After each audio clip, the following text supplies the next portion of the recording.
Good morning student. एक त्रिभुज ABC की रचना कीजिए जिसका एक कोण 120 अंश तथा दो भुजाएं क्रमशः 5 सेमी तथा 6 सेमी है। तो त्रिभुज का परिकेंद्र ज्ञात कीजिए।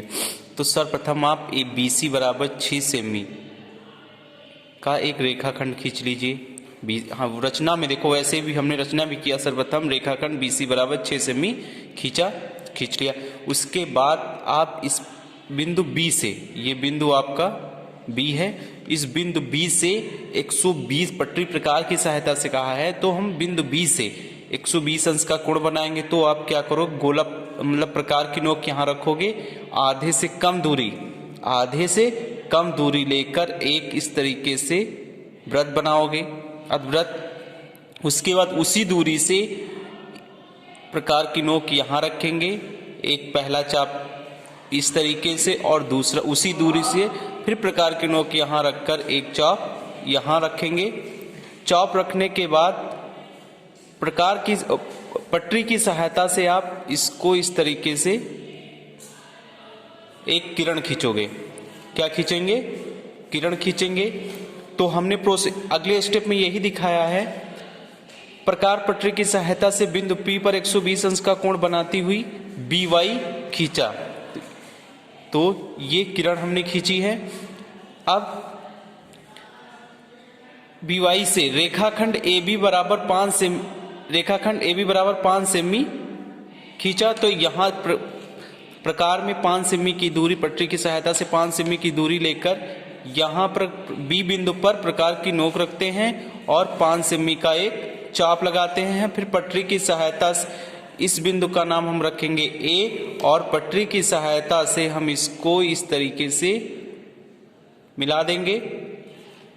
उसके बाद तीसरा स्टेप है रेखाखंड AB, BC और CA, जो आपका AB है, BC है और AC मतलब CA है, इन तीनों का हम लंबवर्धक करेंगे। और लंबवर्धक करने के लिए हमने बताया था कि आधे से ज्यादा दूरी लेते हैं। तो सर्वप्रथम हम सबसे पहले हम AB, तो प्रकार की नोक B बिंदु पर रखने के बाद आधे से ज्यादा दूरी लेंगे और एक बाहर की तरफ और एक अंदर की तरफ चाप लगाएंगे। उसी दूरी से हम A बिंदु पर प्रकार की नोक रखने के बाद एक चाप इस पर और एक चाप इस पर लगाएंगे। फिर पटरी की सहायता से हम इसको इस तरीके से मिला देंगे। फिर अगला पॉइंट होगा हमारा B पर आप प्रकार की नोक रखकर आधे से ज्यादा दूरी लेंगे। BC का हमको लंबवर्धक करना है, तो B बिंदु पर आधे से ज्यादा दूरी लेने के बाद एक चाप नीचे की ओर लगाएंगे और एक चाप ऊपर की ओर इस तरीके से लगाएंगे। फिर उसी दूरी से प्रकार की नोक C बिंदु पर रखने के बाद एक ऊपर की ओर एक नीचे की ओर चाप लगाएंगे। फिर पटरी की सहायता से हम इसको इस तरीके से मिला देंगे। फिर हम इसी तरीके से AC का लंबवर्धक करेंगे। जब हम AC का लंबवर्धक करेंगे तो प्रकार की नोक C बिंदु पर होगी, आधे से ज्यादा दूरी लेनी है AC की। आधे से ज्यादा दूरी लेने के बाद एक बाहर की तरफ इस तरीके से चाप लगेगा, एक अंदर की तरफ। फिर उसी बिंदु से उसी दूरी से हम प्रकार की नोक A बिंदु पर रखते हैं और एक इस तरफ चाप लगाएंगे और एक उसी दूरी से एक इधर चाप लगाएंगे। इस तरीके से आपको चाप लगाना, जैसे मान लीजिए यहाँ पे इस तरीके से एक इधर चाप अंदर की ओर, एक बाहर की ओर, फिर उसी दूरी से चाप। फिर पटरी की सहायता से आप इसको इस तरीके से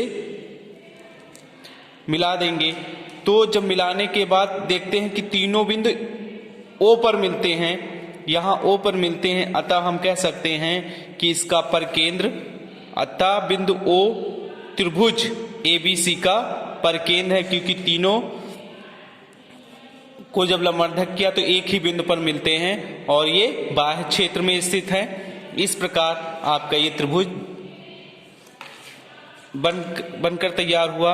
आप 10 नंबर, 7, 8 और 10 नंबर सवाल आपको स्वयं हल करना है।